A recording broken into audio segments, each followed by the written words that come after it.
So this is my Frankenstein, what's hopefully will turn out to be a CNC gear cutter.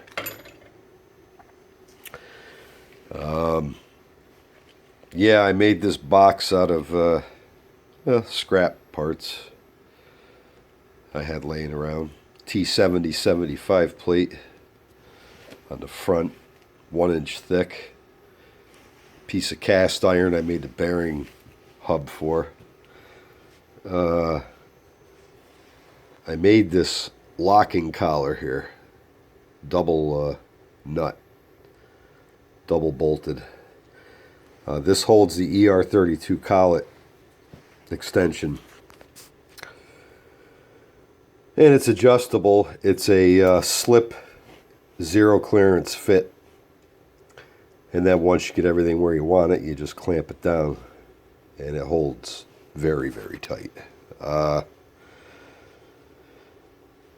For those who say you can't use wheel bearings, bullshit. This is a 32 millimeter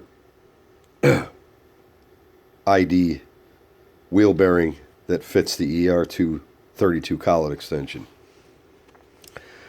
I probably, if I redesigned it, maybe would have double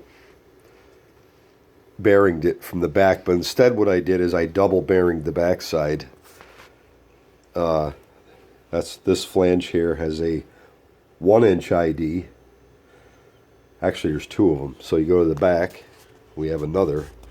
So I threaded the end shaft, which is 1 inch, with a 16 TPI collar for preload. So let me tell you, this thing is tight. So let me spin it for you.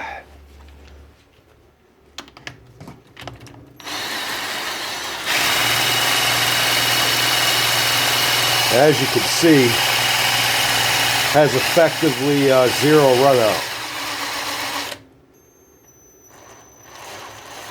I'll call that zero run out. How's that? Haven't checked the inside taper of the collet holder yet, but I'm assuming it'll be close because it certainly has no run out there.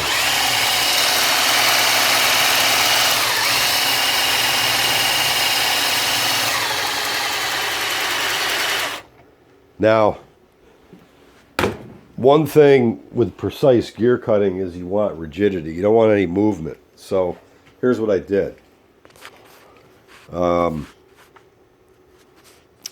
I set the preload. Now I'm going to slip a screwdriver for leverage in the front of the hub, and I'm pulling up as hard as I can. Look at that. Nothing. I mean, I'm going to break the screwdriver off, so. We have no play in the front, which is what I want. So the idea is I'm going to have a probably a NEMA 34 on the back side. I have yet to retrofit that.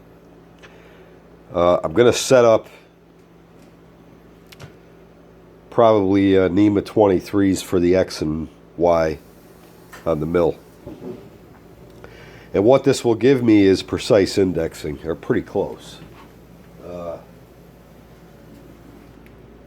I mean, using dividing heads and all that, that's fun, but that's just ridiculous.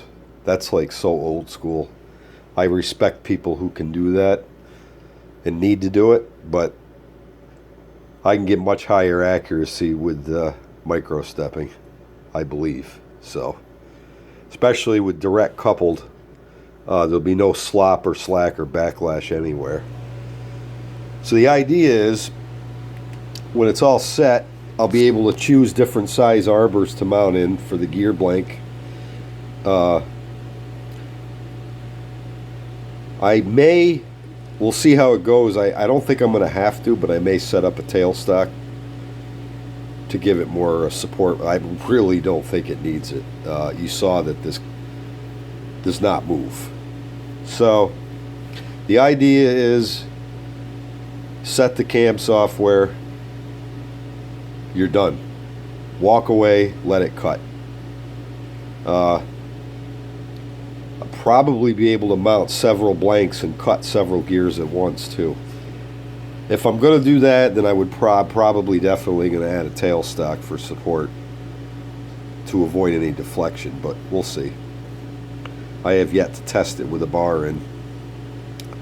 So anyway, maybe some of you guys were thinking of some ideas, or wanted to know if you can make an automatic gear cutter. Even if you don't make it automatic, just think of the ability, mounting a CNC motor here, to be able to index any configuration you want. Very simple math.